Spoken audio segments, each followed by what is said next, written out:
Rich, you do most of the physician preference item consulting work for our hospitals at VIE Healthcare, and we've kind of coined it PPI fatigue, because everybody always seems to be looking at PPIs as the only way to reduce cost. What are your thoughts? Do you still think there are opportunities for cost reduction in physician preference items? Absolutely. I actually just had a recent conversation with one of our clients who's vice president of supply chain for the health system in our state, and the same kind of questions were coming up because we had worked on a spine cap program with them 2 years ago, and those contracts are coming up. They'll be expiring over the next couple months, and the same question is being asked to him from his senior leadership, specifically the CFO. Are we going to expect similar or at least some savings out of the renegotiation of these new contracts? That's a good point. So we talked at length, and obviously similar conversations. This has been going on for this is the third time going in and negotiating with the same spine vendors. And again, we worked with them 2 years ago and were able to reduce 26% off the bottom line without changing any market share, continuing the same vendors, which the physicians are very happy about.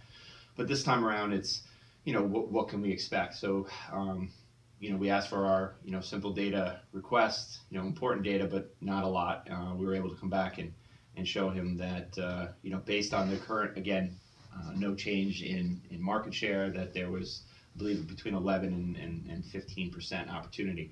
But they were also looking and having preliminary conversations with their physicians to, what's that possibility if we do consolidate? So, right now they had 8 primary full service vendors. Spine vendors, correct. And they were looking to reduce that to, potentially reduce it to 4. What would that look like? So we readjusted our analysis based on consolidating to 4, which obviously gives more market share, greater volumes, and more opportunity for the 4 incumbents or the 4 remaining vendors. And the opportunities rose from I think 18 to 22%. Wow. So 26% 2 years ago, and now 15 with no change, but possibly 22 with just really a 50% reduction in standardization, or 50% reduction in the vendors. Right, absolutely. And one of the things that helped in that decision to go down that road is with understanding who the physicians are utilizing. So in some cases, there's let's say there was 15 spine physicians within their program. 9 of them are the ones that are doing most of the volume. Out of those 9, you would probably, I think there was 6 of them that were using 2 vendors, and then the other 3 were using a mixture of 4 or 5 different vendors. Right. So it was really those conversations. And showing the data. Right. The data was important, obviously, because ultimately the physicians are scientists. They want to look at the numbers and make sure it's accurate. If you're looking at 8 vendors or 9 vendors, and just the 30,000-foot view might be overwhelming to say we have 8 or 9 and there's no way we can do it. But if you mine the data. Right.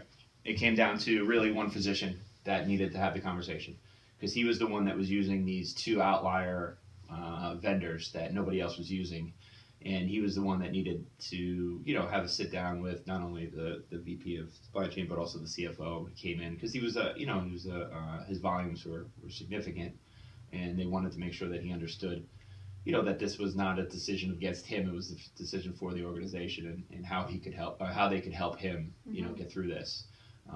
So that was decided upon. We were able to help. And it was a successful meeting. Yeah, absolutely. So we're in the process of completing that now for them, and they've changed to the 4, and we're right now in the final terms and conditions review. That's awesome. Yeah. It makes sense that there's going to be pricing shifts as the years go on, right? So 2 years, there's going to be market shifts. So to say we've done this a few times, there's no more opportunities, might be might be a misnomer. There's again additional opportunities, and also the way you structure looking at your PPIs. I think that's important, and not making any assumptions. Right, absolutely. And again, if they had chosen the path of keeping their 8 full service vendors, there would have been opportunity. There were changes within obviously the market over the course of 2 years, and competitive pricing has gone down. Also there's there was some gaps that needed to be filled, Mm-hmm. because newer technology, newer carve outs, and other Mm-hmm. things that would have resulted in savings for them. Mm-hmm. But again, with the ability to give insight into what the opportunity was to consolidate the four, Mm-hmm. that helped them have those conversations really with the one primary, but all the physicians in general, Right. and everyone was on board. So I think the lesson here is, if you've worked on a PPI initiative 2 or 3 years ago, you can assume, or maybe feel confident that maybe just not renewing or not expecting a small savings, maybe expect maybe like savings or more, and look to kind of achieve those results. Yeah, So absolutely. thank you. You're welcome.